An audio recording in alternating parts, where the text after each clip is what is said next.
In a quiet, dusty village with mud brick houses and narrow dirt roads, there lived a man named Biko. He was known to everyone in the village, not for his wealth or status, but because he was blind. Biko had lost his sight when he was just a boy, after a severe illness that no healer in the village could cure. His parents, humble farmers, had done their best to help him adjust, but as he grew older, it became clear that life would not be easy for him. The village, while small and close-knit, was a place where people believed in roles. Men were farmers, women tended the homes, and children grew up to do the same. For someone like Biko, who could not till the land or herd animals, the villagers saw no future. They whispered behind his back, calling him the boy who cannot see, and pitying his family for having to care for him. But Biko, despite his blindness, had a spirit that refused to be defeated. As a child, Biko had loved listening to stories. His father would sit by the fire at night, recounting tales of faraway lands, kings, and wisdom that inspired young Biko's imagination. While others saw his blindness as a curse, Biko began to see it as a unique gift. Without sight, he had learned to listen deeply, to feel the world around him, and to sense things that others often overlook. When he turned 18, Biko declared something that shocked his family and the entire village: "I will become a teacher." The room fell silent. His father looked at him, with a mix of disbelief and sadness. "Biko," he said softly, "how can you teach? Teaching is for those who can read and write, those who can see the world." Biko's face lit up with determination. "I may not see with my eyes, Baba, but I see with my mind, and I will find a way." His words sounded bold, even foolish to some, but deep down, Biko knew he was capable. The problem was proving it.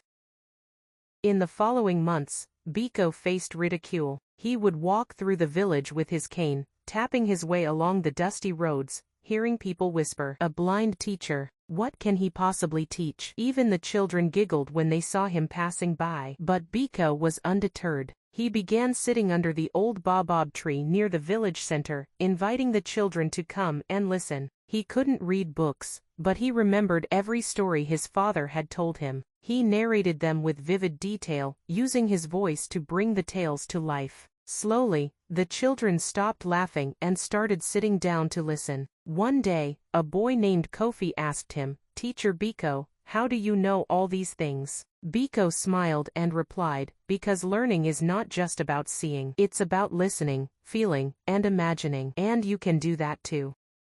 Word spread, and soon, even adults began gathering to hear Biko's stories. But storytelling wasn't enough for Biko. He wanted to teach math, language, and skills that could transform lives. So, he began searching for someone who could help him.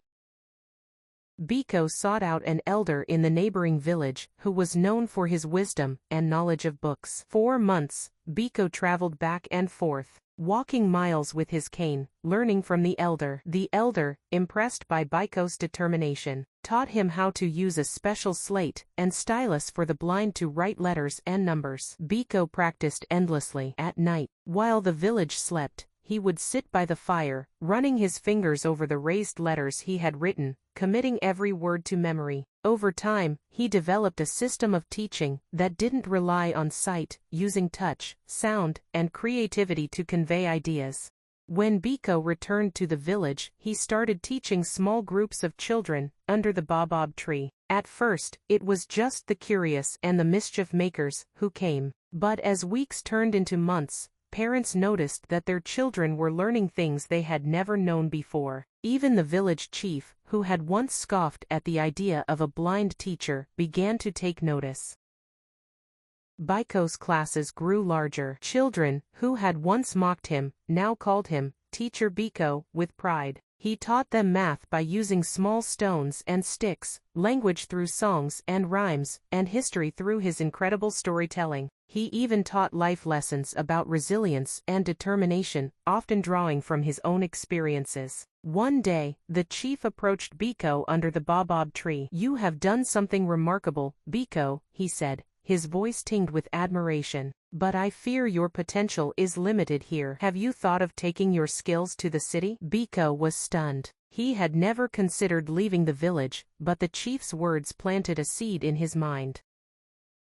By the time Biko was in his 50s, he had achieved what many thought impossible. He was no longer just a teacher, he was a philanthropist, a community leader, and a symbol of hope. With the wealth he had earned from his work, Biko built better schools, repaired roads, and provided scholarships for children in need. Yet, despite his success, he remained humble, always saying, "It is not what you see, but what you believe, that shapes your path." When asked about his blindness, Biko would smile and say, "Some people see the world with their eyes, but I see it with my heart, and that has made all the difference." Even after his passing, the school he built continued to thrive, carrying forward his vision of education and resilience. The dusty village, once skeptical of his dreams, had become a place of progress and pride, all because of the blind boy who refused to give up.